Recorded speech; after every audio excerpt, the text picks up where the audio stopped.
In this lesson, I want to start talking just about the liquifying tool. So, liquifying tool can be a really good friend, or you can hate it completely.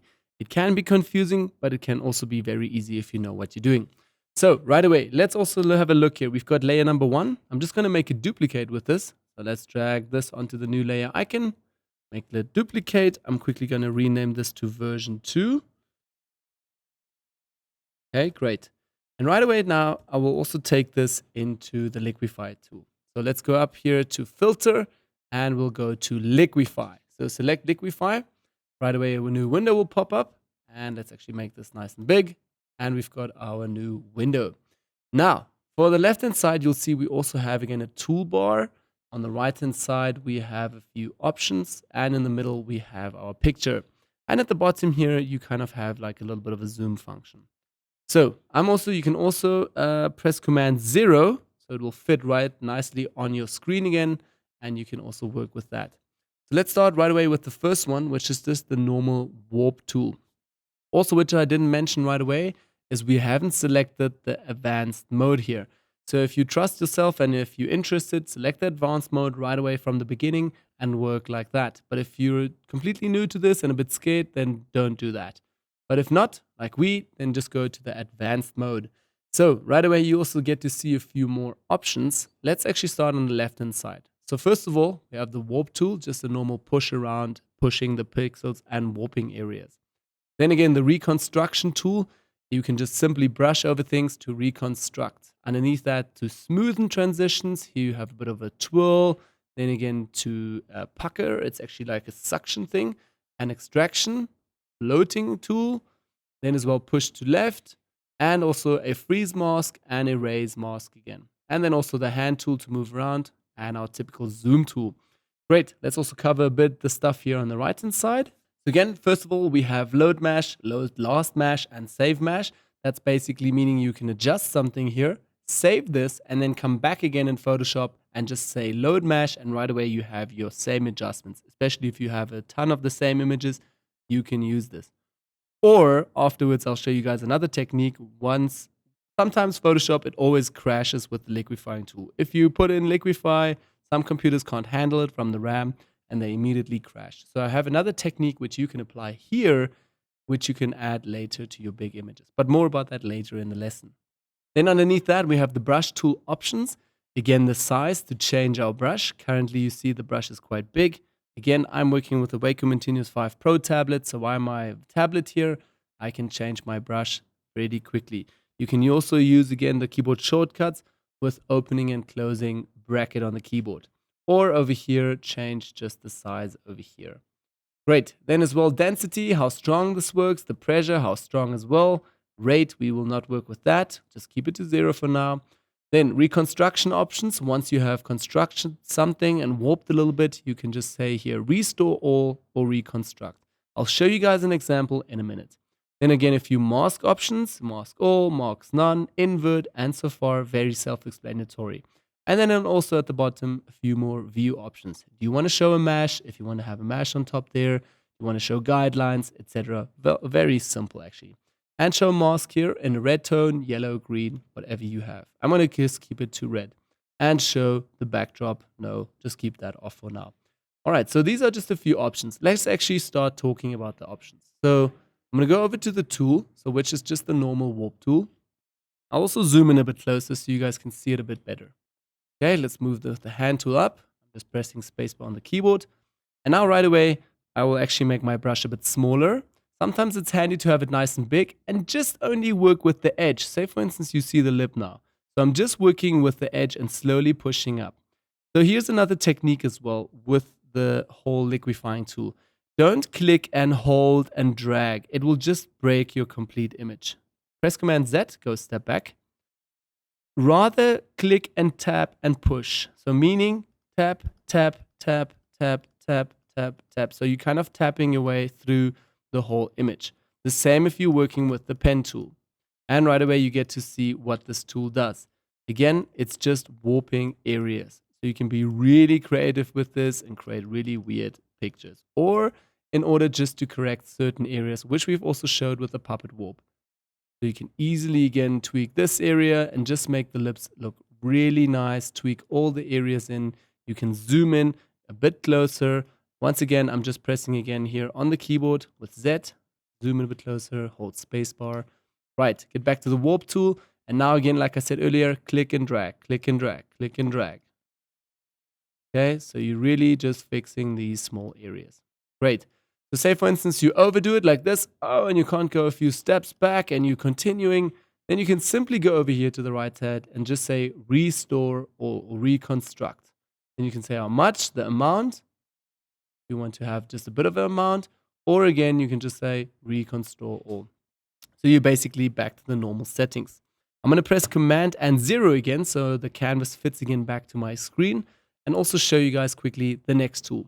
So say for instance, we've warped around here, and we've dragged out the cheeks a little bit, and whoa, our picture looks very weird, and we just want a certain area, and don't want to reconstruct everything, or just by percentages, then just use the reconstruct brush over here.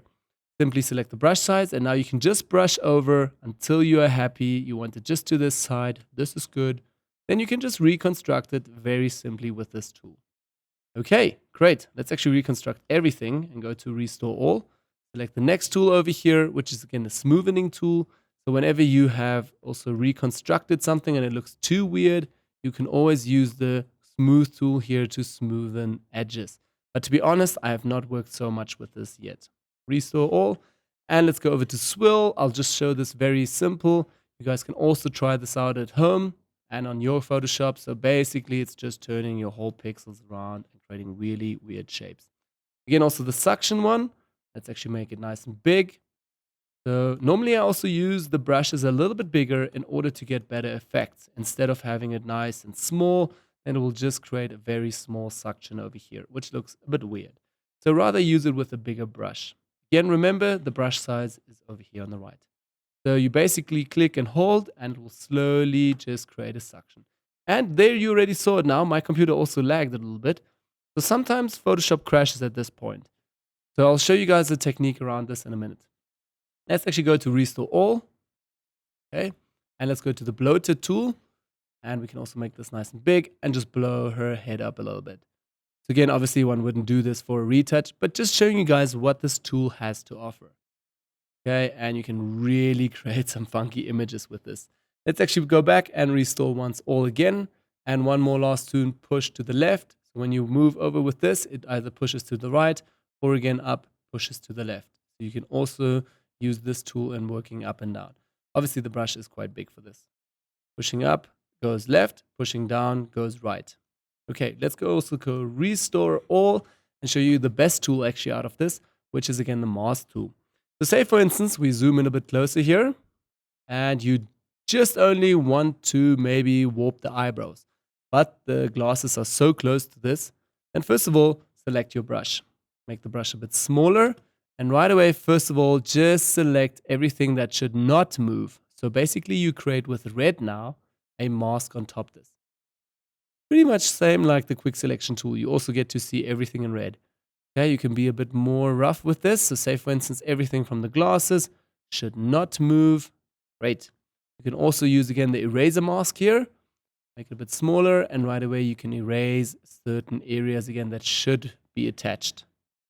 Okay, like so, just obviously showing this roughly. Now press Command 0, fit back to screen. I'll take my move and warp tool, make my brush really nice and big. Let's actually zoom in a bit closer again. And I want to only warp the, damn, now I pressed one too much. Let's zoom out again. Okay, and I only warp the eyebrows here. Let's take the warp and I can now warp like this without wondering or without caring about the glasses here. I can just literally warp and you'll see right away it does not attach. Okay, obviously our mask is not that perfect here. That's why the last pixels over here get attached. But you guys get the point of what this mask offers. So again, you can now post this. Okay, say Restore All. Let's go actually with the brush a bit more in and with the mask, just brush a bit more over this so we're really sure it doesn't attach that. And again, the warp, simply make the warp a little bit smaller. Again, push and click, push and click, push and click, push and click. Great. And right away, Photoshop does that for us.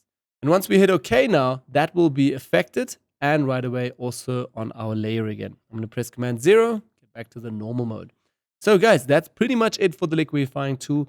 Very simple to work with these options here on the left hand side with your tools, and on the right to refine this a little bit. And if you don't trust yourself with the advanced mode, then just stick with the normal for now.